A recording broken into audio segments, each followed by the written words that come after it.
আসসালামু আলাইকুম। একটা রেসিপি নিয়ে আসলাম ফুচকা। বিকালে স্ন্যাক পরিবেশন করার জন্য ফুচকার রেসিপি নিয়ে আসছি। ফুচকা দেখতে পাচ্ছেন। একটা বাড়িতে অনেকগুলো ফুচকা নিয়েছি।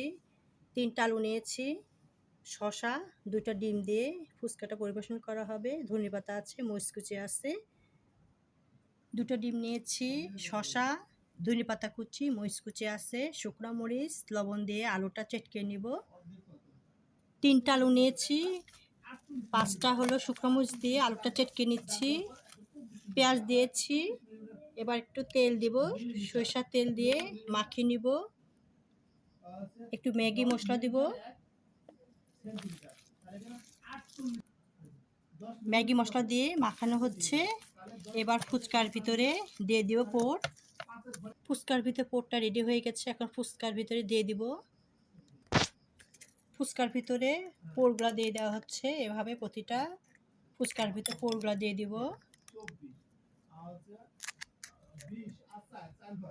ফুচকার ভিতরে পোরগুলা দিয়ে দেওয়া হচ্ছে, পরে শসা ডিম দেওয়া হবে, ধনেপাতা দেওয়া হবে।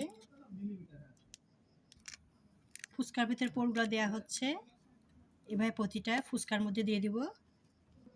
ফুচকার ভিতরে পোরগুলা দিয়ে দিচ্ছি, আলু পোর। এবার শসা দিয়ে দিচ্ছি, মরিচ কুচি দিয়ে দিচ্ছি, এবার ধনেপাতা কুচি দিয়ে দিব, ডিম গ্রেট করে দিচ্ছি, ফুচকা মশলা দিয়ে দিচ্ছি। ফুচকা মশলা দিয়ে দিচ্ছি। রেসিপিটা কমপ্লিট হয়েছে, দেখতে পাচ্ছেন। অত্যন্ত ফুচকা মশলা দিলে আরও লোভনীয় হয়, খেতেও কিন্তু খুব ভালো লাগে। সঙ্গে তেঁতুলের সস আছে। রেসিপিটা কেমন লেগেছে? বিকালে স্ন্যাক হিসাবে পরিবেশন করা হবে ফুচকা। আজকে রেসিপি করা হয়েছে, ছেলেমেয়েরা সবাই একসাথে খাবো।